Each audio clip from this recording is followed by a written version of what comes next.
എല്ലാവർക്കും നമസ്കാരം. ഇന്ന് IFPHന്റെ തുടർന്ന് വരുന്ന മലയാളം വെബിനാറിന്റെ 1806 ദിവസമാണ് ഇന്നത്തെ മലയാളം സെഷനിൽ നമുക്ക് ഒരു ക്ലാസ് ആണ്.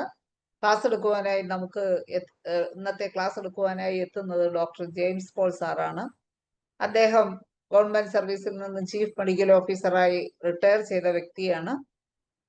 നമുക്ക് ഇതിനകം ധാരാളം ക്ലാസ്സുകൾ സാർ എടുത്തിട്ടുണ്ട്. സാറ് ഡിസീസ് ഡയഗ്നോസിസിൽ അഗ്രഗണ്യൻ എന്നാണ് സാർ അറിയപ്പെടുന്നത്. ഏതൊരു ക്ലാസ് എടുത്താൽ തന്നെയും സാർ അതിന്റെ പത്തോളജി, അതിന്റെ ഡയഗ്നോസിസ് എങ്ങനെയൊക്കെയാണ് എന്നെല്ലാം വിശദമായാണ് സാർ ക്ലാസ് എടുക്കുന്നത്.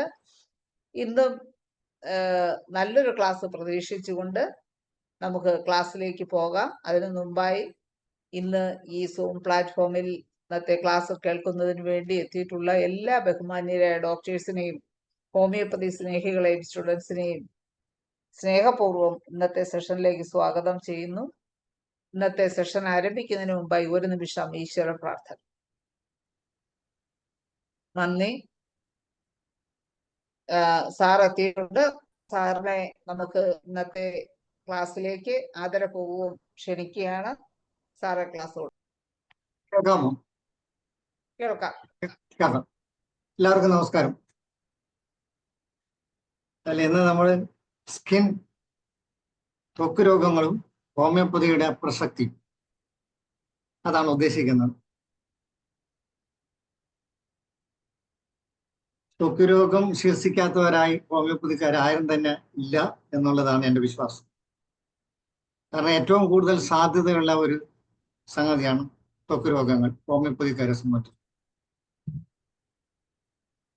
പക്ഷെ പലരും അത് വളരെ ലാഘവബുദ്ധിയോട് കൂടിയാണ് ഈ ത്വക്ക് രോഗങ്ങൾ കൈകാര്യം ചെയ്യുന്നതും അതേപോലെ തന്നെ ടിപ്സ് ഒക്കെ പറയുന്നതും അങ്ങനെയൊക്കെ തന്നെ. വീപ്പിംഗ് എക്സിമ ആണെങ്കിൽ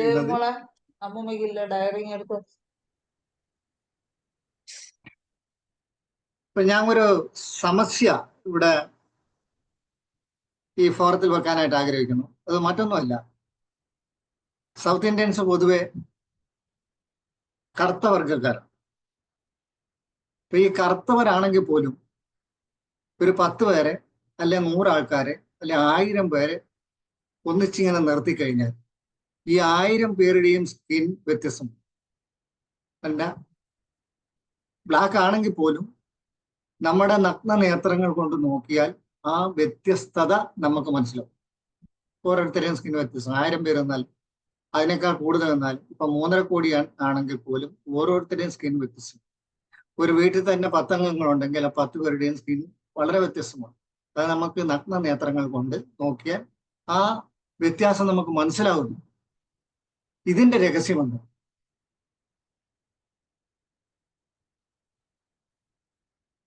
അതാണ് ഞാനിവിടെ വെക്കാനായിട്ട് ഉദ്ദേശിക്കുന്നത്. ഈ വൈവിധ്യത്തിന്റെ രഹസ്യം അതങ്ങനെ നിൽക്കട്ടെ. നമുക്ക് ചർമ്മരോഗങ്ങൾ ആണ് ഇവിടെ ഉദ്ദേശിക്കുന്നത്. ഏതായാലും വളരെ വിസ്തൃതമായ ഒരു സബ്ജക്റ്റാണ്. അപ്പോൾ ജസ്റ്റ് ഇങ്ങനെ ഓടിച്ചു പോകാമെന്ന് മാത്രമേ ഉള്ളൂ.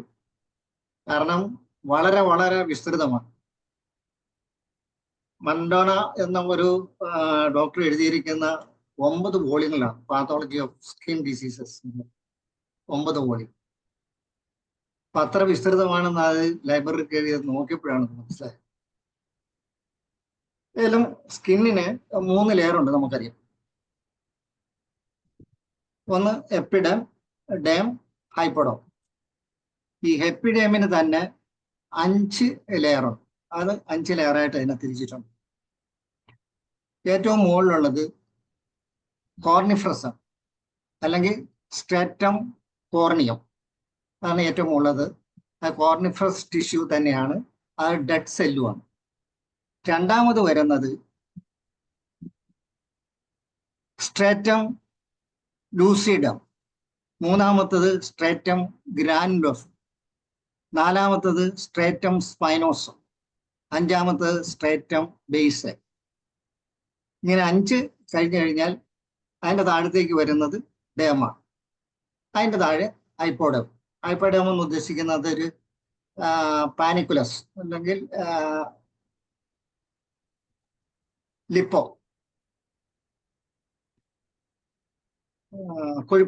കൊഴുപ്പിന്റെ ഒരു പാട, അതാണ് പാനിക്കുലസ് എന്ന് ഉദ്ദേശിക്കുന്നത്. ആ പാനിക്കുലസ് ആയിട്ടുള്ള ഒരു ലെയറാണ് അതിന്റെ ഏറ്റവും താഴെയുള്ളത്.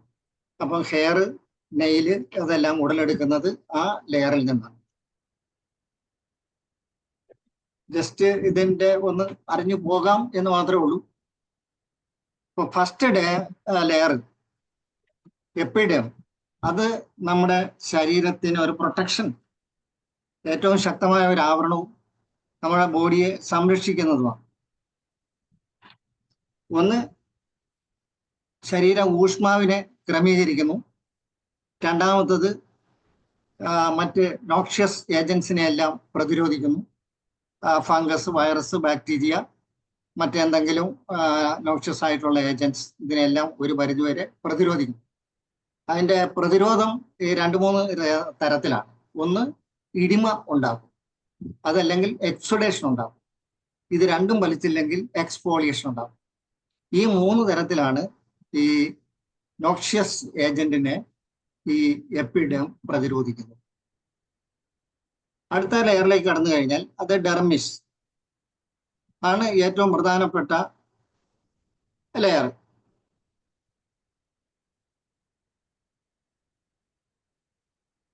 അവിടെയാണ് ഏറ്റവും കൂടുതൽ ബ്ലഡ് സപ്ലൈ ഉള്ളത്. കാപ്പിലറി നെറ്റ്വർക്ക് ഏറ്റവും കൂടുതലുള്ള ഇടം, അതായത് തൊലിപ്പുറത്ത് ഏറ്റവും കൂടുതൽ ബ്ലഡ് സപ്ലൈ ചെയ്യുന്നതും ഈ സെക്കൻഡ് ലെയറിൽ നിന്നാണ്.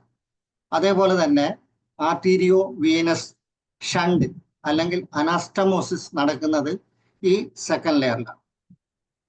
ഇപ്പൊ ഏറ്റവും കൂടുതൽ നെറ്റ്വർക്ക് ഉണ്ട്, വളരെ വൈഡ് സ്പ്രെഡ് ആയിട്ടുള്ള കാപ്പിലറി നെറ്റ്വർക്കാണ് അവിടെ ഉള്ളത്.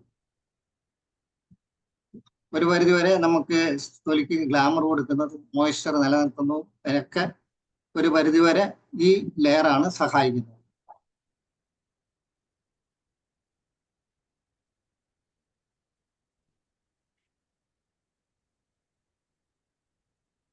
ഇതെല്ലാം നമ്മൾ അനാട്ടമിയിലും ഫിസിയോളജിയിലും എല്ലാം ഇത് വരുന്നുണ്ട്. നമ്മൾ ഡീറ്റെയിൽ ആയിട്ട് പഠിച്ചിട്ടുള്ളത്, കൂടുതൽ ഡീപ്പിൽ പോകണം എന്ന് ആഗ്രഹിക്കുന്നില്ല. പ്രധാനപ്പെട്ട പോയിന്റ്സ് മാത്രം പറഞ്ഞു പോകാം എന്ന് വിചാരിക്കുന്നു. അതേപോലെ തന്നെ ലിംഫ് സപ്ലൈ ഏറ്റവും കൂടുതലുണ്ട്. അതിന്റെ ഡ്രെയിനേജ് നടക്കുന്നത് ലിംഫ് നോഡ്യൂൾസ് വഴിയാണ്. ദെൻ സബേഷ്യസ് ഗ്ലാൻസും, പക്ഷെ ഈ ഗ്ലാൻസിന് നേരിട്ടുള്ള നെയർ സപ്ലൈ ഇല്ല, ഹോർമോണൽ കൺട്രോളാണ് സബേഷ്യസ് ഗ്ലാൻഡിനെ. ഏതോ ശബ്ദം വരുന്നുണ്ട്. നെയറോ സപ്ലൈ ഉള്ളത് സ്വെറ്റ് ഗ്ലാൻഡിനാണ്. പാരാസിമ്പത്തറ്റിക് നെർവ് സിസ്റ്റം ഒരു പരിധിവരെ സഹായിക്കുന്നുണ്ട്. വേറെയും നെർവ് സിസ്റ്റങ്ങൾ ഇതിനെ ഈ സ്വെറ്റ് ഗ്ലാൻഡിനെ സഹായിക്കുന്നുണ്ട്. കാരണം ഹീറ്റ്, ഇമോഷൻ, ഇതെല്ലാം ഈ സ്വെറ്റിനെ വർദ്ധിപ്പിക്കുന്ന സംഗതികളാണ്. അപ്പം ഇമോഷൻ, അതിനെ സംബന്ധിക്കുന്ന nerve system, that is parasympathetic. അല്ലാതെ ഹീറ്റ്, കോൾഡ്, ഇത് അതേപോലെ തന്നെ എക്സൈറ്റ്മെന്റ്, ഇവിടെയെല്ലാം ഈ സ്വെറ്റ്, ഹോട്ട് സ്വെറ്റും കോൾഡ് സ്വെറ്റും ഒക്കെയാണ് ഉണ്ടാകുന്നത്. അപ്പം പല നെർവ് സിസ്റ്റവും ഇതിന് ഇൻവോൾവ് ആകുന്നു.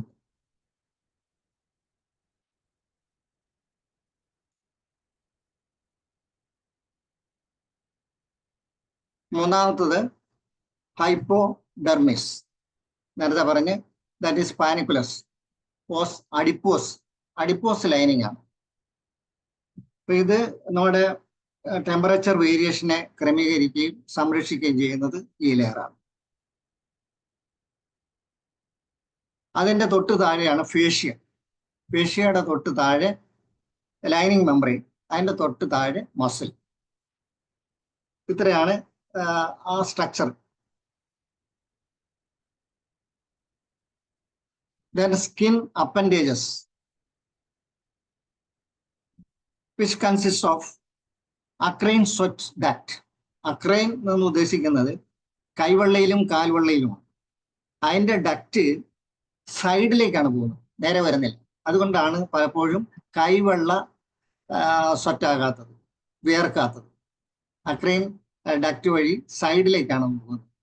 ആ വിരലിന്റെയും അതുപോലെ തന്നെ പാമാർ ആസ്പെക്ടറിന്റെ ആ സൈഡിലേക്കൊക്കെ ആണ് ഈ ഡക്റ്റ് പോയി ഓപ്പൺ ആകുന്നത്.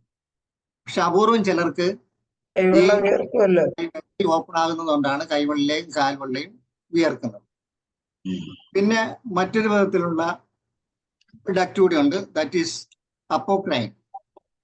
അത് കുറച്ചുകൂടെ വലുതാണ്. അത് വിന്യസിച്ചിരിക്കുന്നത് axilla, areola tissue, anal area, ഇത്രയും ഏരിയയിലാണ് അപ്പോക്രൈൻ സ്വെറ്റ് ഗ്ലാൻസും അതിന്റെ ഡക്റ്റും വരുന്നത്. അതേപോലെ തന്നെ ഹെയർ, നെയിൽ, ഇതെല്ലാം ഉറവെടുക്കുന്നത് ഈ തേർഡ് ലെയറിൽ നിന്നാണ്.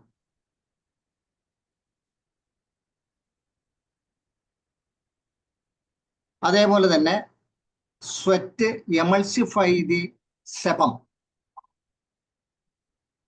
അത് പെട്രോളില് മെഴുക് അലിയുന്നത് പോലെ തന്നെ ഒരു ഫാറ്റിന്റെ പ്രോഡക്റ്റ് ആണല്ലോ ഇത്.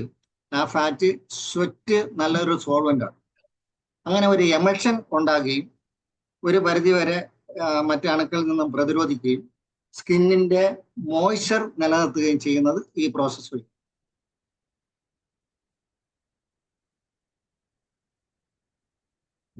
ദെൻ ഹെയർ,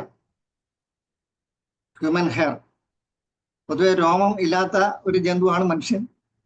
എങ്കിലും തലയിലും മറ്റു ഭാഗങ്ങളിലും ഹെയർ ഉണ്ട്. അതിന്റെ വ്യത്യസ്തത കൂടി നമ്മളൊന്ന് അറിഞ്ഞിരിക്കുന്നത് നല്ലതാണ്. കാരണം നമ്മൾ അലോപേഷ്യയ്ക്കും ഒക്കെ ചികിത്സിക്കുന്നുണ്ട്, ഹെയർ ഗ്രോത്ത് കുറഞ്ഞാൽ ചികിത്സിക്കുന്നുണ്ട്, മുടി കൊഴിച്ചിലിന് ചികിത്സിക്കുന്നുണ്ട്. അപ്പം ഹെയറിന്റെ ആരോഗ്യം നിലനിർത്താനോ അല്ലെങ്കിൽ വീണ്ടെടുക്കാനോ വേണ്ടി ചികിത്സിക്കുന്നുണ്ട്. അപ്പോൾ ഇതിന്റെ വ്യത്യാസം കൂടി ഒന്ന് അറിഞ്ഞിരിക്കുന്നത് നല്ലതാണെന്ന് തോന്നുന്നു. ഹെയർ ഗ്രോത്ത് അത് കൺട്രോൾ ചെയ്യുന്നത് പല ഹോർമോണാണ്, ഒരു ഹോർമോണല്ല. അപ്പൊ അതിന്റെ സൈറ്റ്, അതുപോലെ സെക്സ്, ഏജ്, ഇതൊക്കെ അനുസരിച്ച് വ്യത്യസ്തമായ ഹോർമോണുകളാണ് ഈ ഹെയറിന്റെ ഗ്രോത്തും ഡെവലപ്മെന്റിനെയും നിയന്ത്രിക്കുന്നത്. ഈ ഫീറ്റസ് ആയിരിക്കുമ്പോൾ ഉണ്ടാകുന്നത് ഇങ്ങനെ പഞ്ഞിപ്പൂട എന്ന് വേണം പറയാം. അത് ഡെലിവറിക്ക് ശേഷം അത് ഷെഡ് ആകുന്നു അല്ലെങ്കിൽ കൊഴിഞ്ഞു പോകുന്നു. മറ്റൊരു ഹെയർ, അതായത് വെല്ലസ് ഹെയർ വരുന്നു. അത് നോൺ മെഡുലേറ്റഡ് ആണ്, അതിന്റെ സ്ട്രെങ്ത് കുറവാണ്.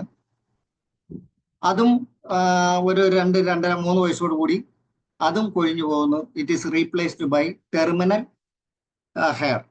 ടെർമിനൽ ഹെയറിനെ സംബന്ധിച്ചിടത്തോളം അത് സ്ട്രോങ് ആണ്, മെഡുലേറ്റഡ് ആണ്, പിഗ്മെന്റഡ് ആണ്. മറ്റു മുടികൾക്ക് അത്രയും പിഗ്മെന്റേഷൻ, കറുപ്പ്, എണ്ണക്കറുപ്പോ അതല്ലെങ്കിൽ നല്ല കറുപ്പോ ഉണ്ടാകണമെന്നില്ല. ഈ ടെർമിനൽ ഹെയറിനാണ് ഈ കറുപ്പ്, അതുപോലെ തന്നെ മെഡുലേഷൻ, ഉള്ളിൽ ഓട്ട ഉണ്ടാകുന്നത്. അതുകൊണ്ട് തന്നെ അതിന് സ്ട്രെങ്തും കൂടും. അതുപോലെ തന്നെ hair of the bro, eyelash and scalp, ഇത് അസെക്സ്വൽ ആണ്. എന്താ പറയുക, ആണിനും പെണ്ണിനും ഏതാണ്ട് ഒരേപോലെ തന്നെയായിരുന്നു അതിന്റെ ഒറിജിൻ. എന്നാൽ pubic hair, axillary hair, it is bisexual. ആണിനും പെണ്ണിനും വെവ്വേറെ ഒറിജിനും അതിന്റെ പാറ്റേണിനും വ്യത്യാസമുണ്ട്. ബീഡ്, ട്രങ്ക് ആൻഡ് ലെഗ്സിലുള്ള ഹെയർ മെയിൻലി മെയിൽ പാറ്റേൺ ആണ്. മാത്രമല്ല അത് it is guided, controlled by androgen.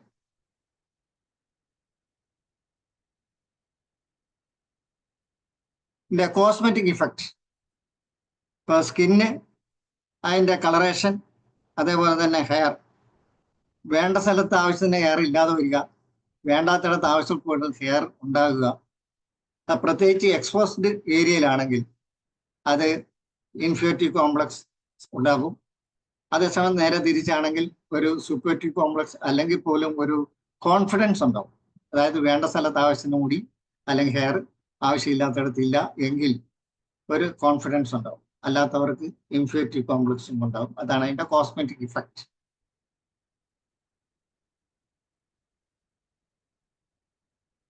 Then, skin and nerve system. Skin മാത്രമാണ് മറ്റുള്ള എല്ലാ സിസ്റ്റവുമായിട്ടും ബന്ധപ്പെട്ടിട്ടുള്ളത്. പിന്നെ ബ്രെയിൻ, അത് നമുക്കറിയാം. നെർവസ് സിസ്റ്റം എല്ലാ മറ്റ് അതർ സിസ്റ്റംസായിട്ട് ബന്ധപ്പെട്ടിരിക്കുന്ന പോലെ തന്നെ സ്കിൻ മറ്റെല്ലാ സിസ്റ്റംസും ഓർഗൻസുമായിട്ട് ബന്ധപ്പെട്ടിട്ടുണ്ട്. അതുകൊണ്ട് തന്നെയാണ് സ്കിന്ന് അകത്തുള്ളതിൻ്റെ എക്സ്റ്റേണൽ മാനിഫെസ്റ്റേഷൻ എന്ന് പറയും. മുഖം മനസ്സിന്റെ കണ്ണാടി എന്ന പോലെ തന്നെയാണ് ഇന്റേണൽ ഓർഗൻസിന്റെ ഒരു കണ്ണാടിയാണ് സ്കിൻ. അകത്തുള്ള എന്ത് വ്യത്യാസങ്ങളും അത് പുറത്ത് പ്രതിഫലിക്കും. അതേപോലെ തന്നെ ഇമോഷൻസ്, നമ്മൾക്ക് എക്സൈറ്റഡ് ആണെങ്കിൽ എന്താണ് ഹെയർ റൈസ് ഉണ്ടാകാം, ആ സമയത്ത് ഡിപ്രഷൻ ആണെങ്കിൽ കോൾഡ് സ്വെറ്റ് ഉണ്ടാകാം, ആ സമയത്ത് ആംഗ്രി ആണെങ്കിൽ ഹോട്ട് സ്വെറ്റ് ഉണ്ടാകാം. അപ്പൊ ഇമോഷൻ അനുസരിച്ച് പ്രവർത്തിക്കുകയും ആ ഇമോഷന്റെ മറ്റ് ലക്ഷണങ്ങൾ തൊലിപ്പുറത്ത് പ്രകടമാവും. അതേപോലെ തന്നെ ആന്തര അവയവങ്ങളുടെ രോഗങ്ങൾ, രോഗാവസ്ഥ, അതിന്റെ ഡിസ്ഫങ്ഷൻ എല്ലാം തൊലിപ്പുറത്ത് നമുക്ക് കാണാം. അതുകൊണ്ടാണ് മറ്റ് സിസ്റ്റങ്ങളുമായിട്ട് വളരെ ബന്ധപ്പെട്ട ഒന്നാണ് സ്കിന്ന്. ഞാൻ നേരത്തെ പറഞ്ഞ് അതുകൊണ്ട് തന്നെയാണ് വളരെ ലാഘവബുദ്ധിയോടെ സ്കിൻ ഡിസീസിനെ കാണരുത്. ഒരു വൈറ്റ് പാച്ച് കണ്ടു കഴിഞ്ഞാൽ അത് വിറ്റിലുകയാണ്, അതല്ലെങ്കിൽ ലുക്കോഡെർമ ആണെന്ന് ധരിച്ച് ചികിത്സയ്ക്ക് മുതിരാതെ അത് കൺഫേം ചെയ്യുക. അത് ലുക്കോഡെർമയാണോ വിറ്റിലുകയാണോ, അത് മറ്റെന്തെങ്കിലും അസുഖത്തിന്റെ മാനിഫെസ്റ്റേഷൻ ആണ്. ഫോർ എക്സാമ്പിൾ സ്ക്ലീറോഡെർമ, അതേപോലെ തന്നെ ട്യൂബറസ് സ്ക്ലീറോസിസ്, ഇതിനൊക്കെ വൈറ്റ് പാച്ചസ് ശരീരത്തിലുണ്ടാവും. ഞാൻ ഒരു കുട്ടിയുടെ കാര്യം നേരത്തെ ഇവിടെ അവതരിപ്പിച്ചിട്ടുണ്ട്. ഒരു ട്യൂബറസ് സ്ക്ലീറോസിസ് ഉള്ള ഒരു കുട്ടി എൻ്റെ ചികിത്സയിലുണ്ട്. ആ കുട്ടിക്ക് ഇങ്ങനെ ഈ പാച്ചസ് ഉണ്ടായിരുന്നു. എൻ്റെ ചികിത്സാനുഭവങ്ങൾ എന്നൊരു സെഷൻ ഞാൻ എടുത്തിരുന്നു. അതിൽ ഇതിൻ്റെ കുട്ടിയുടെ ഈ പാച്ചസിൻ്റെ എല്ലാം ഫോട്ടോ എല്ലാം കാണിച്ചിരുന്നു. ആ കുട്ടി ഇപ്പോൾ വളരെ മെച്ചപ്പെട്ടു. 7 വയസ്സായി, 1ാം ക്ലാസ് പഠിക്കുന്നു. അതായത് ഒരു ദിവസം 12 മുതൽ 15 വരെ കൺവെൻഷൻ ഉണ്ടായിക്കൊണ്ടിരുന്ന കുട്ടിയാണ്. ഇപ്പോൾ കൺവെൻഷൻ ഒന്നുമില്ല. അതിൻ്റെ ട്യൂബർക്കിൾസിന്റെ സൈസ് കുറഞ്ഞു. ഇനി അതിൻ്റെ എണ്ണം കുറഞ്ഞാൽ മാത്രമേ പൂർണ്ണമായിട്ട് കുട്ടി രക്ഷപ്പെട്ടു എന്ന് പറയാൻ പറ്റൂ.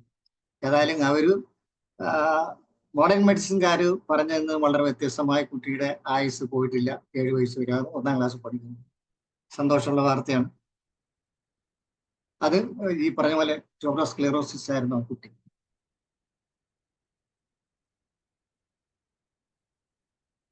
ദെൻ ഇതിന്റെ മോർഫോളജി എന്ന് ഉദ്ദേശിക്കുന്ന ഏതെല്ലാം രീതിയിലാണ് സ്കിൻ ത്വക്ക് രോഗങ്ങൾ നമ്മളുടെ അടുത്ത് വരുന്നത്, നമുക്ക് പ്രത്യക്ഷപ്പെടുന്നത്, അത് മാത്രമേ ഉദ്ദേശിക്കുന്നുള്ളൂ.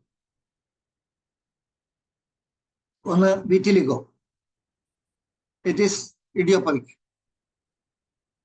ഓട്ടോഇമ്യൂൺ ഡിസീസ് തന്നെയാണ്. ലൂക്കോഡെർമ എന്ന് ഉദ്ദേശിക്കുന്ന after effect of any inflammation, അത് ഏതെങ്കിലും ആ ഇൻഫ്ലമേറ്ററി കണ്ടീഷൻ ജനറേറ്റ് ചെയ്യുന്ന മറ്റ് അവസ്ഥകൾ. ഇപ്പൊ ഇതിന്റെ ആ മെക്കാനിസം കൂടി നമ്മൾ അറിഞ്ഞിരിക്കുന്നത് നല്ലതാണെന്ന് വിചാരിക്കുന്നു. പിഗ്മെന്റേഷൻ എന്ന് പറഞ്ഞാൽ പിഗ്മെന്റ്സ് ഉണ്ടാകുന്നത് ഒരു കൊളസ്ട്രോൾ ആണ്, D6 ഹൈഡ്രോ കൊളസ്ട്രോൾ. ആ കൊളസ്ട്രോൾ അൾട്രാവയലറ്റിന്റെ സഹായത്തോടു കൂടിയാണ് പിഗ്മെന്റായി മാറുന്നത്. അതിന് ഈ മെലാനോ സ്റ്റിമുലേറ്റിംഗ് ഹോർമോൺ മുറയ്ക്ക് കിട്ടിക്കൊണ്ടിരിക്കണം. ഈ അസംസ്കൃത വസ്തു ഉണ്ടായിരിക്കണം, അൾട്രാവയലറ്റ് ഏക്കണം. ഇത്രയും സംഗതികൾ ഒരുമിച്ച് വന്നാൽ മാത്രമേ ഈ മെലാനിൻ ഫോർമേഷൻ ഉണ്ടാകും. അപ്പൊ അവിടെ എവിടെയെങ്കിലും ഈ ഇൻഫ്ലമേറ്ററി കണ്ടീഷൻ കൊണ്ട് തകരാറ് സംഭവിച്ചു കഴിഞ്ഞാൽ ലൂക്കോഡെർമ ഡെവലപ്പ് ചെയ്യാം.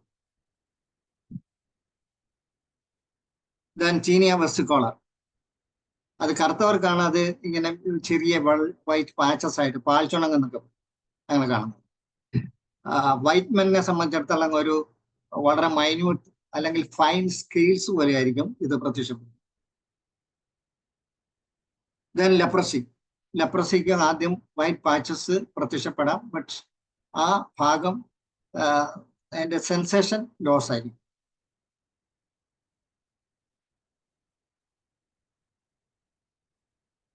ദെൻ മോർഫിയ,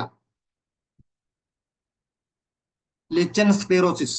മോർഫിയ എന്ന് പറയുന്നത് ലോക്കൽ സ്ക്ലീറോഡെർമ ഓർ ലോക്കലൈസ്ഡ് സ്ക്ലീറോഡെർമ. അതുപോലെ തന്നെ ലിച്ചൻ സ്ക്ലീറോസിസ്, ഇത് രണ്ടും ഓട്ടോഇമ്യൂൺ ഡിസീസ് ആണ്. രണ്ടും ഡിഫറൻഷിയേറ്റ് ചെയ്യാനും രണ്ടും ഡയഗ്നോസ് ചെയ്യാനും വളരെ ബുദ്ധിമുട്ടുള്ള രണ്ട് രോഗങ്ങൾ. രണ്ടിനും പാച്ചസ് ഉണ്ട്, അതുകൊണ്ടാണ് പറഞ്ഞത്. നേവസ്, സട്ടൻ നേവസ് എന്ന് പറഞ്ഞു കഴിഞ്ഞാൽ ഒരു പിഗ്മെന്റഡ് ഏരിയ, അതിന്റെ ചുറ്റും വെള്ള നിറം, അങ്ങനെ ഒരു കണ്ടീഷനാണ് സട്ടൻസ് നേവസ്. ദെൻ ഡാർക്ക് ഏരിയാസ്, അത് നമ്മൾ കണ്ടിട്ടുണ്ട്. ലിച്ചനിഫിക്കേഷൻ ഉണ്ടെങ്കിലും മറ്റേതെങ്കിലും ടാനിങ് ഉണ്ടെങ്കിലും ഒക്കെ കറുപ്പ് ഏരിയ ഉണ്ടാകാം. അതുപോലെ തന്നെ പിങ്ക് കളർ, വൈറസ് ഇൻഫെക്ഷൻ ഉണ്ടെങ്കിൽ ഉണ്ടാകും. ഫോർ എക്സാമ്പിൾ സ്കാർലറ്റിന, അതിന് പിങ്ക് കളർ തൊലിപ്പുറത്ത് ഉണ്ടാകാം. പിന്നെ ഡ്രഗ് റിയാക്ഷൻ, എസ്പെഷ്യലി ഹാലോജൻ ഡ്രഗ്സിന്റെ റിയാക്ഷൻ കൊണ്ടും ഈ പിങ്ക് കളർ ഡെവലപ്പ് ചെയ്യാം. Then pale brown colour friction കൊണ്ടുണ്ടാകാം. ക്ലോആസ്മ ഒരു കാരണമാണ്.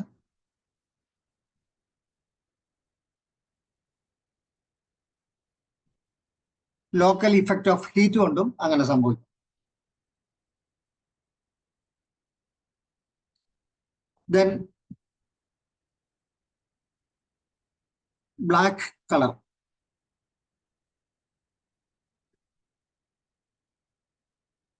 ഒന്ന് after effect of infection, especially lichen പ്ലാനസ്.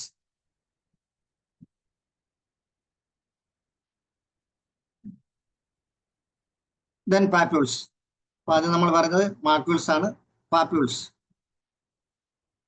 Papules eczema, psoriasis, lichen പ്ലാനസ്,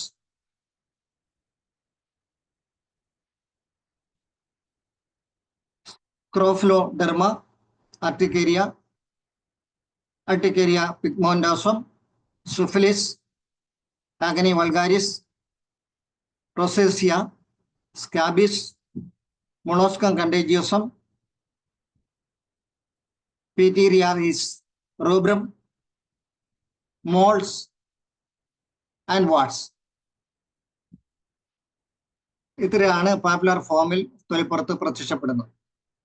മോളിന് മറ്റൊരു പേരുണ്ട്, മെലാനോമാറ്റ എന്നും പറയാറുണ്ട്. മെലാനോമാറ്റ. ദെൻ വെസൈക്കിൾസ് നമുക്ക് പറയാം. പറയാതെ തന്നെ എല്ലാവർക്കും അറിയാവുന്ന ഒരു സംഭവമാണ് വെസൈക്കിൾസ് എന്താണ്. വെസൈക്കിൾസ് ഉദ്ദേശിക്കുന്നത് ഫ്ലൂയിഡ് ഫിൽഡ് ബ്ലിസ്റ്റേഴ്സ്. ഇപ്പൊ വെസൈക്കിൾ എന്ന് പറയുകയാണെങ്കിൽ 0.5 സെന്റിമീറ്റേഴ്സിനാൽ കുറഞ്ഞത് വെസൈക്കിൾസും 0.5 സെന്റിമീറ്റേഴ്സിനാൽ കൂടുതലുള്ളതെല്ലാം ബുള്ളെ. വെസൈക്കിൾ ആയിട്ട് ഫോം ചെയ്യുന്നതൊക്കെ നമുക്കറിയാം. Chicken pox, small pox, herpes, പിന്നെ ചെറിയ ബേണിങ്ങോ സ്കാൽഡിങ്ങോ ഒക്കെ ഉണ്ടായി കഴിഞ്ഞാൽ ചെറിയ വെസൈക്കിൾസ് ഫോം ചെയ്യും. ബുള്ളെ ഫോം ചെയ്യാനായിട്ട് മറ്റു കാരണങ്ങൾ, എസ്പെഷ്യലി പെംഫിയസ് വൾഗാരിസിലാണ് വലിയ ബുള്ളസ് എറപ്ഷൻ ഉണ്ടാകുന്നത്.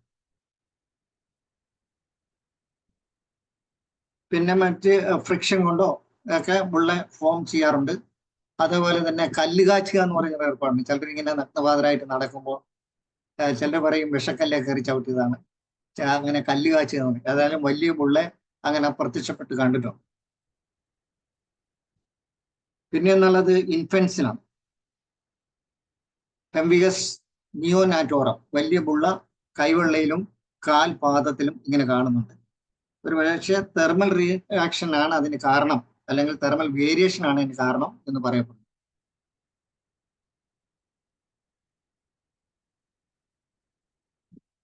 ദെൻ പസ്റ്റ്യൂൾസ്, അപ്പൊ വെസൈക്കിൾസോ ബുള്ളസോ അതിനുള്ളിൽ പാസ് ഫോം ചെയ്യുമ്പോൾ അതിന് പസ്റ്റ്യൂൾസ് എന്ന് പറയാം. പ്രത്യേകിച്ച് ഒരു ഡിസ്ക്രിപ്ഷൻ വേണമെന്ന് തോന്നുന്നില്ല. Then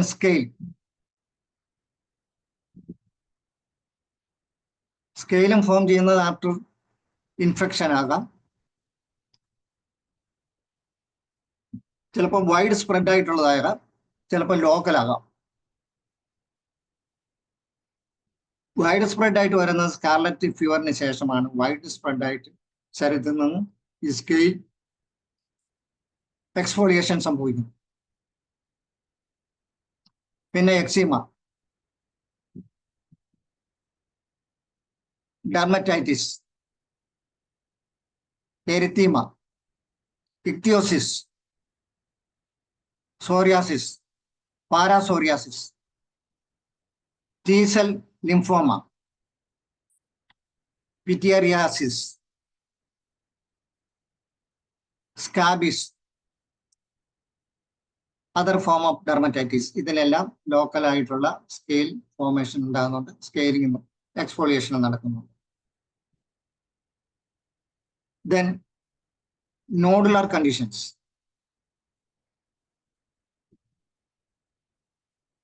More than 0.5 centimeters. അതിൽ കൂടുതലാണ് നമ്മൾ ഇവിടെ നോഡിൽ നിന്ന് ഉദ്ദേശിക്കുന്നത്.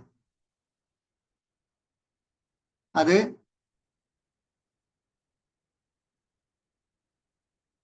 സിസ്റ്റ് ആ ഗ്രൂപ്പിൽ പെടുന്നതെല്ലാം. Vasculitis, granulomata or metabolic infiltrations, അതായത് ലിപ്പോമ പോലെ ചെറുതും വലുതുമായിട്ടുള്ള ലിപ്പോമാസ്.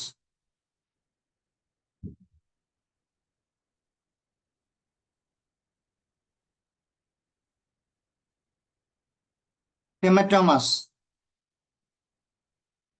ലിംഫോമാസ്, neurofibroma, leishmaniasis.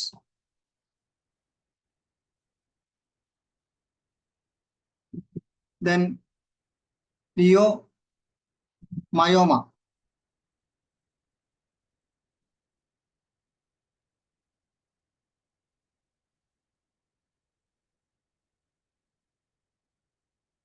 tuberous sclerosis, melanomas. ഇത്രയും നോഡുലാർ ഫോമിൽ തൊലിപ്പുറത്ത് പ്രത്യക്ഷപ്പെടുന്നുണ്ട്. അത് ഓരോരോ രോഗത്തിന്റെ അവസ്ഥയനുസരിച്ച് ലോക്കലാകാം, വൈഡ് ആകാം.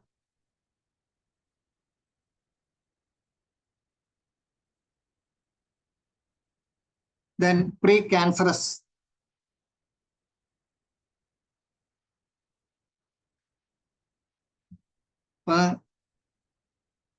keratoma, leukoplasia,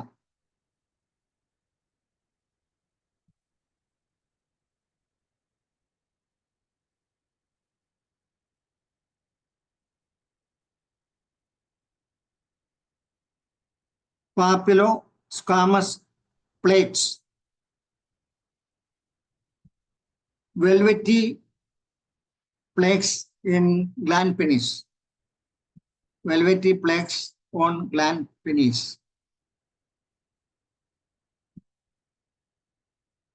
ഡെർമറ്റോസാർക്കോമ. ഇത്രയും പ്രീ ക്യാൻസർസ് ആയിട്ടുള്ള സംഭവങ്ങളാണ്. പിന്നെ മാലിഗ്നന്റ് ആയിട്ട് വരുന്നത് basal cell epithelioma, squamous cell epithelioma, melanoma, malignant lipoma. ഇത്രയും തൊലിപ്പുറത്ത് വരാവുന്ന മാലിഗ്നൻസിയാണ്. Then granulomatous nodules, syphilis, tuberculosis, and other acid-fast infections. That's leprosy,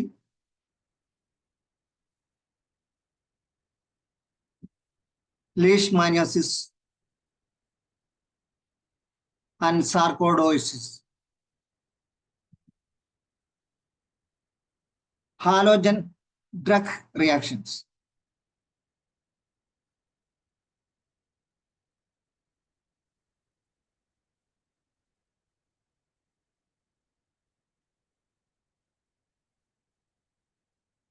Sporotrichosis ഒരു റയർ ആയിട്ടുള്ള ഡിസീസാണ്. അത് but very rare, but it is very serious and dangerous. A fungal infection.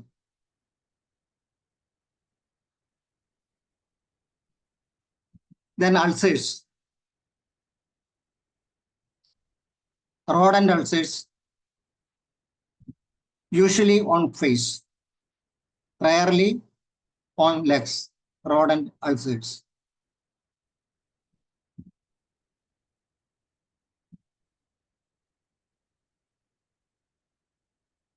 Arterial ulcers, അത് degeneration of vessels ആണ്. Anterolateral aspect of leg. Venous ulcers,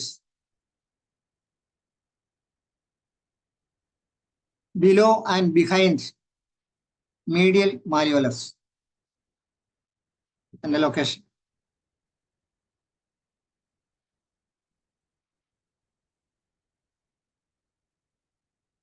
അതേപോലെ ഇതിന്റെ distribution കൂടെ അറിഞ്ഞിരിക്കുന്നത് നല്ലതാണെന്ന് തോന്നുന്നു.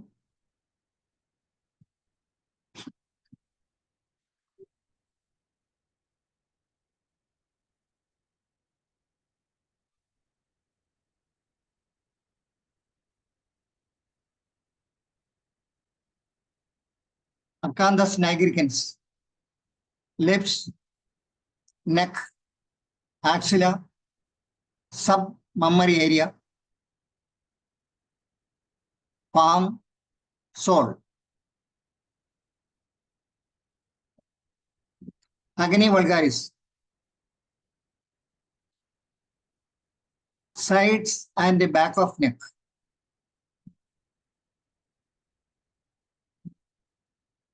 Upper part of the trunk, shoulders. Prioritise ചെയ്തിട്ടാണ് പറഞ്ഞിരിക്കുന്നത്. ഏറ്റവും കൂടുതൽ സാധ്യത sides and back of the neck. ബാക്കി സ്ഥലത്തും വരാം. ഏറ്റവും കൂടുതൽ കാണപ്പെടുന്നത് sides of neck and back.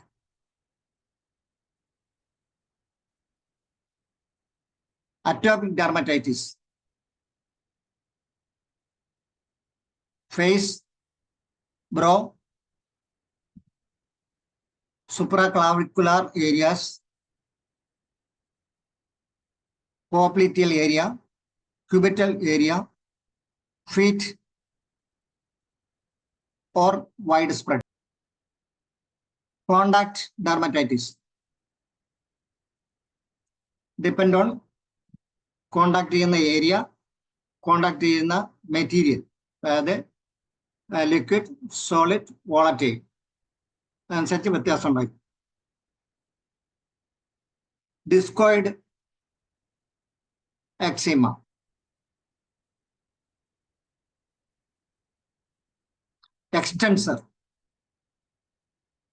Extensor aspect of forearm.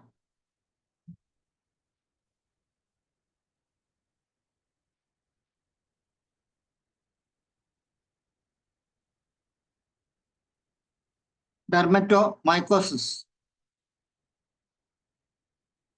knuckles, knee,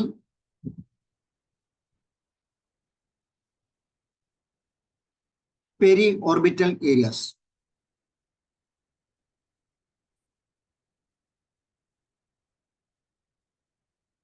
Herpesiform dermatitis, scalp, shoulder, elbow, knee, or widespread.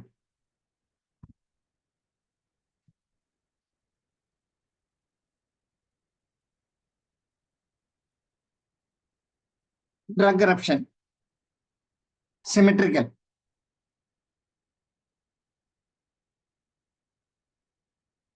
Erythema indurosum, around lower leg. Erythema multiformis, mouth, face, neck, genitalia. Herpes zoster,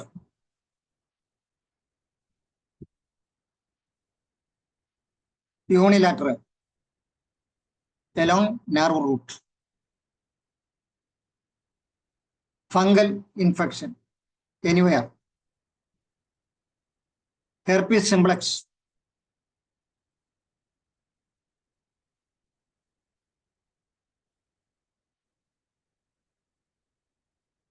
digital,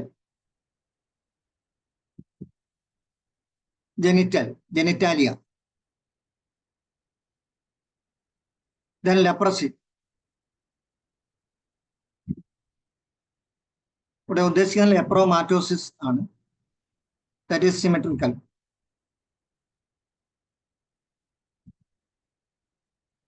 leprosy tuberculoid, asymmetrical. Face, limbs. Lichen planus, buccal mucosa, lips,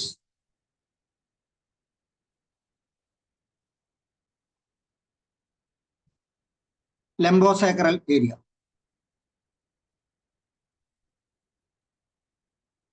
Front of wrist, genitalia.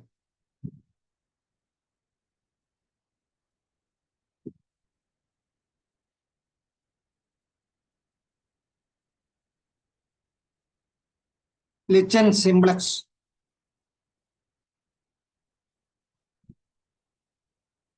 supraclavicular area.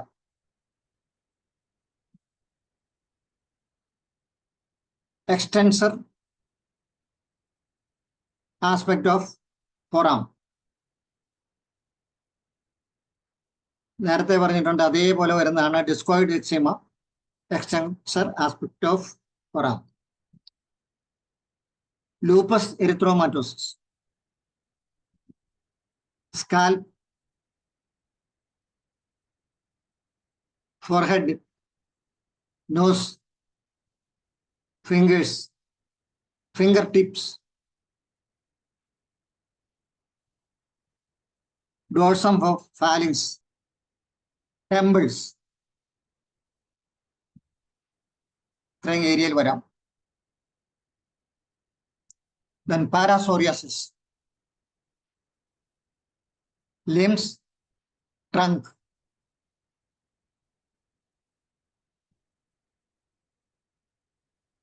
Pemphigus vulgaris, extensor surface, mouth and vulva. Pityriasis versicolor, pityriasis versicolor. Chest, back, abdomen, hands. Rosacea, nose, between brows, eyebrows. Center of cheek. Then scabies in adult.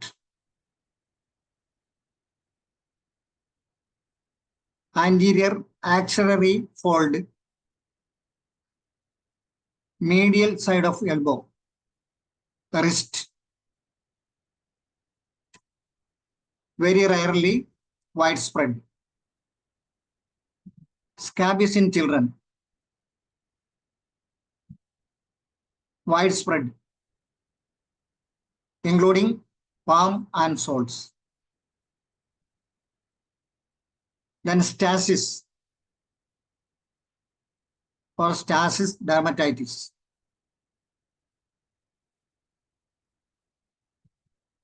Lower third of legs, bilateral.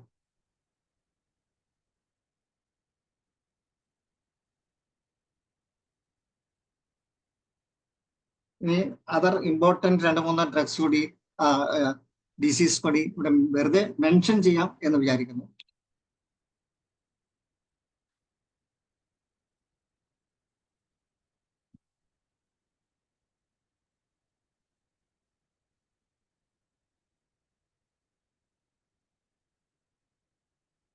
അതിലൊന്ന് ജനോഡെർമറ്റോസിസ് and developmental anomalies.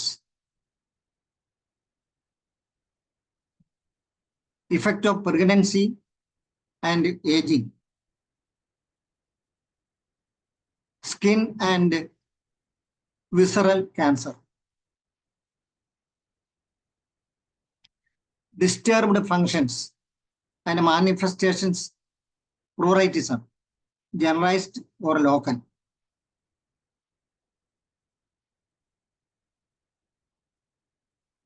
Then hyperhidrosis, anhidrosis,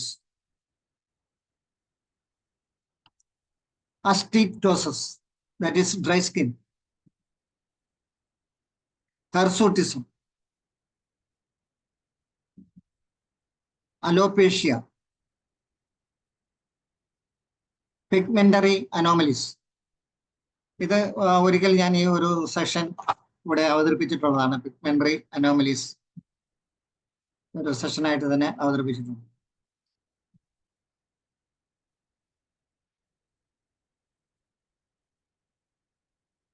എൻ്റെ reference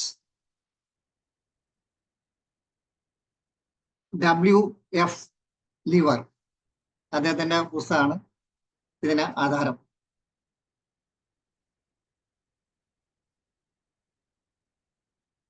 certain investigations, അതിലെ ഒന്നാണ് ഡയാസ്കോപ്പി എന്ന് പറയും. അതായത് ഒരു plain glass, transparent ആയിട്ടുള്ള ഒരു ഗ്ലാസ് ലീഷന്റെ പുറത്ത് വെച്ച് അമർത്തുക. അപ്പൊ അത് പെറ്റയ്ക്കാണെങ്കിൽ അപ്രത്യക്ഷമാകുക.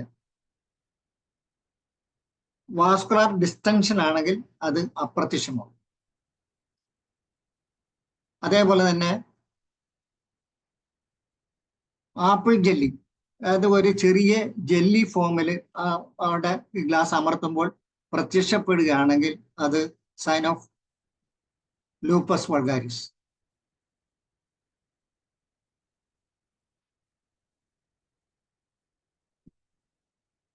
അതേപോലെ തന്നെ നോക്കാവുന്നതാണ് ഗ്രേറ്റ് ചെയ്യുക, അതല്ലെങ്കിൽ സ്കെയിലിംഗ് ചെയ്യുക.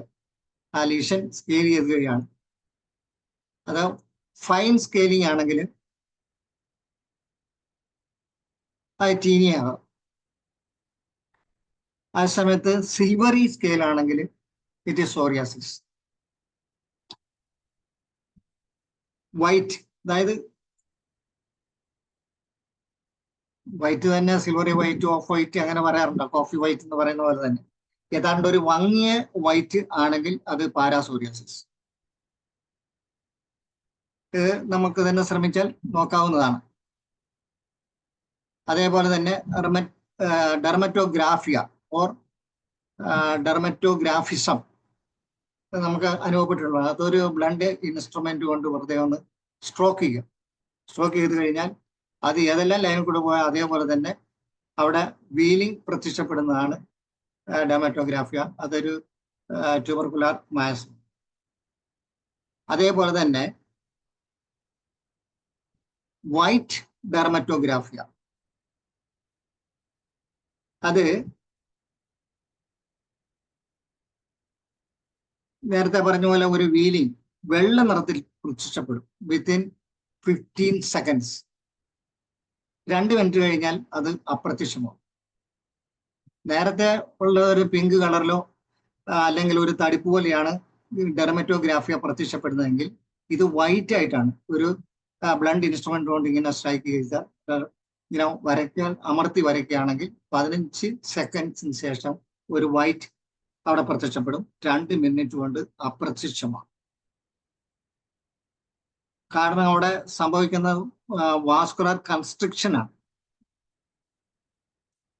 അത് എക്ടോപിക് ഡെർമറ്റൈറ്റിസിന്റെ ഒരു സൈൻ കൂടിയാണ്.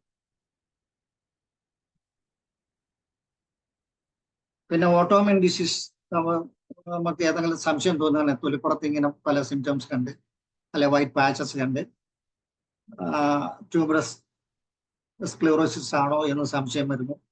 അങ്ങനെ വരികയാണെങ്കിൽ നമുക്ക് ആദ്യം നോക്കാവുന്ന ANA.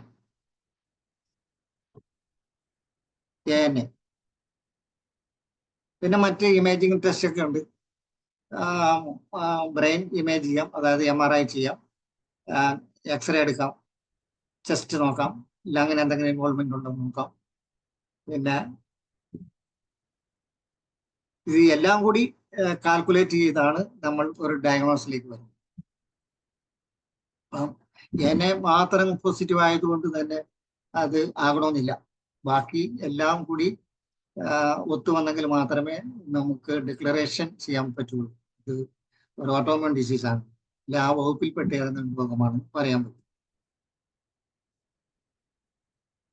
പിന്നെ സ്പെഷ്യലിസ്റ്റുകൾ മറ്റ് ടെസ്റ്റുകളൊക്കെ നടക്കുന്നുണ്ട്. RNA നോക്കാറുണ്ട്. മറ്റ് ഇമേജിംഗിലെല്ലാം എക്സ്പെർട്ടുകൾ നല്ല നോക്കി തീരുമാനിച്ചെങ്കിൽ അത് നടക്കുകയുള്ളൂ.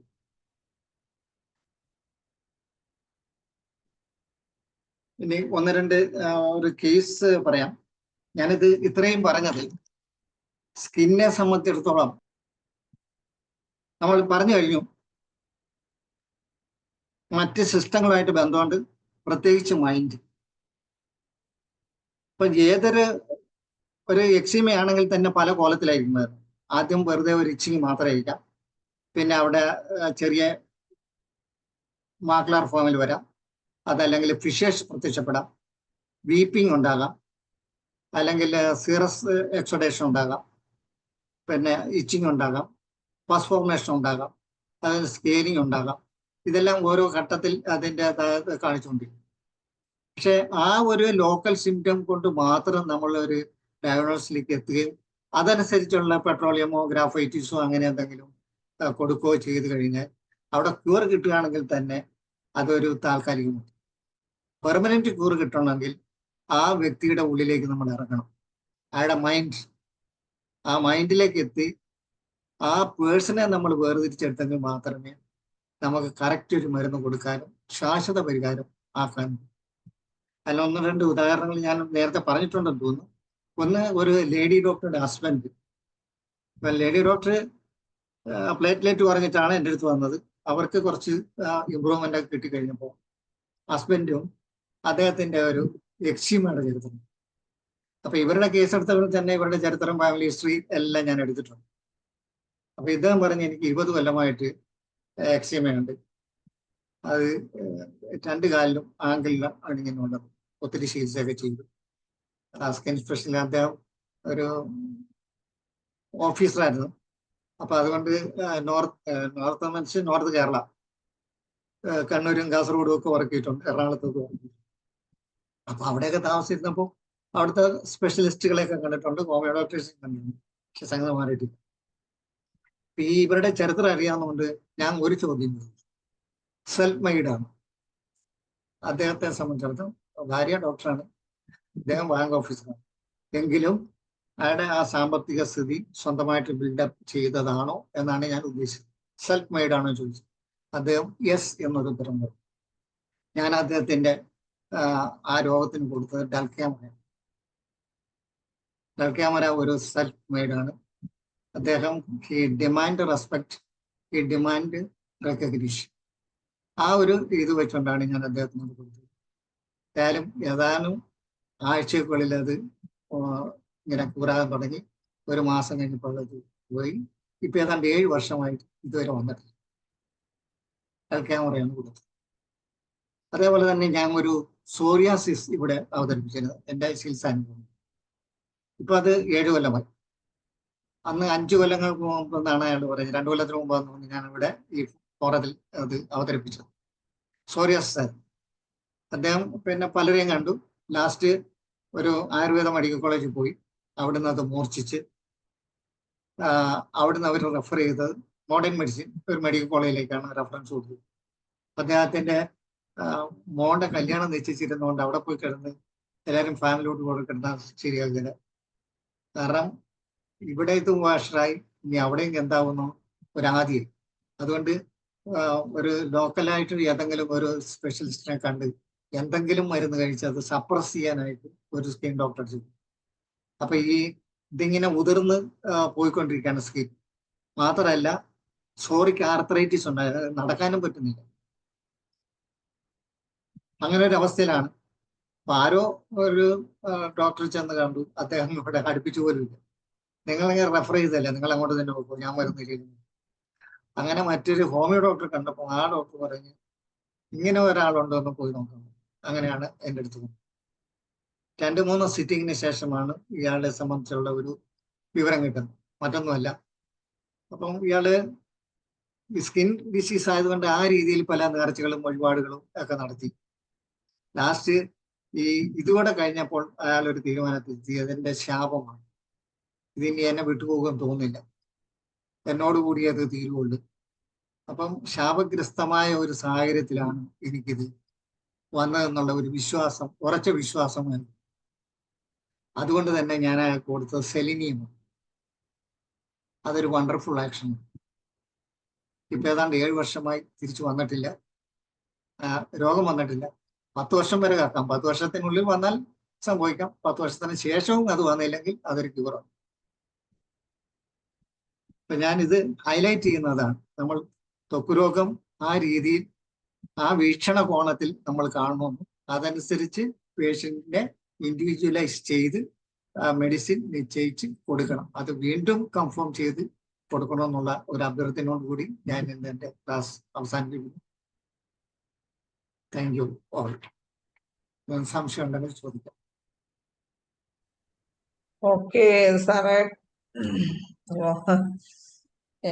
സ്കിന്നിന്റെ പലതരം സ്കിന്നിന്റെ ലേയേഴ്സിനെ കുറിച്ചും പിന്നെ അതിന് സ്കിന്നിൽ ഉണ്ടാകുന്ന രോഗങ്ങളെ കുറിച്ചും അതിന്റെ ഡിസ്ട്രിബ്യൂഷനെ കുറിച്ചും ഒക്കെ സാറ് വളരെ നന്നായി പറഞ്ഞു.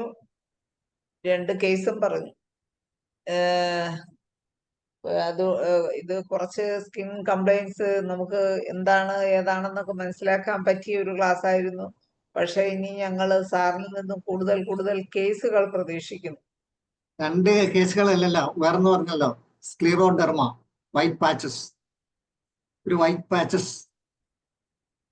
അതെ, അല്ലെ അതുകൂടെ അതിലും 3 ആയുള്ളൂ സാറ്. ഇനിയും സാറിന്റെ ധാരാളം കേസുകളും അല്ലെങ്കിൽ ഇതിലേതെങ്കിലും ഒരു എന്താണ് ഡയഗ്നോസിസിൽ അല്ലെ ഏതെങ്കിലും ഒരു വിഷയത്തിൽ കുറച്ചുകൂടെ കൂടുതൽ ക്ലാസ്സുകൾ നമുക്ക് എടുത്തു തരണമെന്ന് റിക്വസ്റ്റ് ചെയ്യുകയാണ്. അതിനോടൊപ്പം ഏതാ ഉദ്ദേശിക്കുന്നത്? അത് കൂടുതൽ പേർക്കും ആർക്കെങ്കിലും ഒക്കെ എന്തെങ്കിലും കാണാമോ? ആ ഒരു കൊച്ച്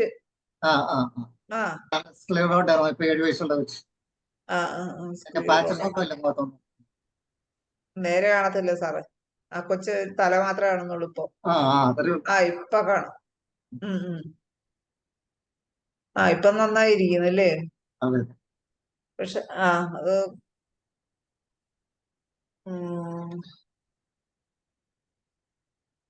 33 ട്യൂബറുകൾ അതിന്റെ ബ്രെയിനിൽ ഉണ്ടായിരുന്നു. 12 മുതൽ 15 വരെ കൺവൾഷൻ ഒരു പെർ ഡേ ഉണ്ടായിക്കൊണ്ടിരുന്ന കൊച്ചാണ്. അതെല്ലാം കംപ്ലീറ്റ് പോയി. ഇപ്പം അതെല്ലാം പോയി. ഇപ്പൊ തെറാപ്പി നടത്തുന്നുണ്ട്, സ്പീച്ച് തെറാപ്പി, ബിഹേവിയർ തെറാപ്പി എല്ലാം നടക്കുന്നുണ്ട്. നമ്മുടെ മെഡിസിനും പോകുന്നുണ്ട്, മെച്ചപ്പെട്ടു വരുന്നു. ലേക്യം പ്ലാനസിനെ കുറിച്ചൊരു ക്ലാസ് ആയാലോ? അതേക്കുറിച്ച് മാത്രമാണ്. അത് അതുപോലെ ഇമ്പോർട്ടന്റ് ആയിട്ടുള്ള 2-3 സബ്ജക്ട് ആകാം. കാരണം നേരത്തെ അത് ഈ സ്കിന്റെ ഡിസ്കളറേഷനെ സംബന്ധിച്ച പിഗ്മെന്ററി പ്രോബ്ലംസ്, അനോമലീസ് നമ്മൾ ഒരു ക്ലാസ് ഇവിടെ നേരത്തെ എടുത്തിട്ടുണ്ട്. ആണോ? അതിന് എന്താണോ ഡെർമറ്റോഗ്രാഫിയെ കുറിച്ചൊന്ന് ഇന്നിപ്പോ സമയമില്ല. അല്ല, ഇന്നല്ല, ഇപ്പൊ സമയം ഒരുപാട് കഴിഞ്ഞു. അല്ല, ഭാവിയിലത്തെ സാറിന്റെ അടുത്ത ക്ലാസ്സിനെ കുറിച്ച് പറഞ്ഞതാണ്. ഡെർമറ്റോഗ്രാഫിയും അതിന്റെ ട്രീറ്റ്മെന്റും ഒന്ന്. അല്ല, നമുക്ക് ടിപ്സോ അതല്ലെങ്കിൽ ഇങ്ങനെ ഒരു ഷോർട്ട് കട്ടോ പറയാനൊന്നുമില്ല, അല്ലെങ്കിൽ ഒരു പ്രോട്ടോകോൾ ഒന്നും പറയാനില്ല. നമ്മളത് ആഗ്രഹിക്കുന്ന ആളല്ല, ഇഷ്ടപ്പെടുന്ന ആള്. നമ്മൾ ഓരോ കേസും ഫ്രഷ് ആയിട്ട് എടുക്കുക, ഇൻഡിവിജ്വലൈസ് ചെയ്ത് മരുന്ന് കൊടുക്കുക. വളരെ ഇങ്ങനെ സോറിയാസിന് ഇന്നത്, ഇതിനിന്നത്, ലിച്ചം പ്ലാന്റ്സിന് ഇന്നത്, അങ്ങനെ ഈ പ്രോട്ടോകോൾ വെച്ച് മരുന്ന് കൊടുക്കുന്നത്. സാറ് ഈ ഇപ്പൊ കൂടുതൽ സംശയങ്ങളുണ്ട്, 2 മിനിറ്റേ ഉള്ളൂ. ഉം. ഈ സെലേനിയത്തിൽ എത്തിയത് അതിന്റെ എങ്ങനെയാണെന്നുള്ളത് അങ്ങോട്ട് വ്യക്തമായിട്ട് മനസ്സിലായിട്ടില്ല. മനസ്സിലായില്ല. ഞാൻ പറഞ്ഞില്ലേ അയാളുടെ മൈൻഡ്. കാരണം ഇത് ശാപഗ്രസ്തമായ ലൈഫാണ് എൻ്റെ എന്നുള്ള ഒരു തോന്നല് അയാളിൽ മുന്നിട്ട് നിൽക്കുന്നു. സെലേനിയത്തിൽ വിധിയാണ്. അങ്ങനെ എന്റെ വിധിയാണ്. ഉം. ആ അതാണ് പോയിന്റ്. ഓക്കെ സാറേ, നമുക്ക് അപ്പോ ഇന്നത്തെ സാറ് തീർച്ചയായിട്ടും നല്ലൊരു വിഷയത്തെ ക്ലാസ്സുമായി വീണ്ടും എത്തണം. ഈ സ്കിന്നിൽ തന്നെ നമുക്ക് പല പ്രശ്നങ്ങള് നമ്മൾ ദിവസവും നേരിടുന്ന മേഖലയാണ്. നല്ലൊരു ക്ലാസ് ആയിരുന്നു. സ്കിന്നിനെ കുറിച്ചൊക്കെ എത്ര ക്ലാസ് കിട്ടിയാലും നമുക്ക് മതിയാവില്ല. സാറിന്റെ ഇന്നത്തെ ക്ലാസ്സിന് നന്ദി പറയുന്നതിന് വേണ്ടി മറിയാമ്മ ഡോക്ടറെ ക്ഷണിക്കും.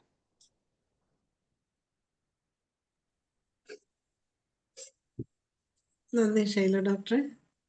ആ, ചർമ്മരോഗങ്ങളും ഹോമിയോപ്പതി ചികിത്സയും എന്ന വിഷയത്തില് വളരെ വിശദമായ ഒരു ക്ലാസ് ഞങ്ങൾക്ക് എടുത്തു തന്ന ജെയിംസ് പോൾ സാറിന് എത്ര നന്ദി പറഞ്ഞാലും മതിയാകയില്ല. സാറിൻ്റെ ക്ലാസ്സുകൾ പ്രത്യേകിച്ചും വളരെ നല്ല ക്ലാസ്സുകൾ, അതിൻ്റെ ഡീപ്പായിട്ടുള്ള എല്ലാ കാര്യങ്ങളും പറഞ്ഞു തരുന്ന ഇതുപോലെയുള്ള ക്ലാസ്സുകൾക്ക് സാറിന് പ്രത്യേകം നന്ദി അറിയിക്കുന്നു. വീണ്ടും അടുത്ത ക്ലാസ്സുമായിട്ട് എത്രയും വേഗം വരണമെന്ന് അപേക്ഷിക്കുകയും കൂടി ചെയ്യുന്നു. ഓക്കെ, നന്ദി മറിയാമ്മ ഡോക്ടറെ. നന്ദി. അപ്പൊ മറിയാമ്മ ഡോക്ടർക്കും പ്രത്യേകം നന്ദി അറിയിക്കുന്നു. അതുപോലെ തന്നെ ഇന്ന് ഈ പ്ലാറ്റ്ഫോമിൽ ഉണ്ടായിരുന്ന എല്ലാവർക്കും നന്ദിയും ശുഭരാത്രിയും നേർന്നുകൊണ്ട് ഇന്നത്തെ മലയാള സെഷൻ അവസാനിപ്പിക്കുകയാണ്. നമസ്കാരം. നമസ്കാരം.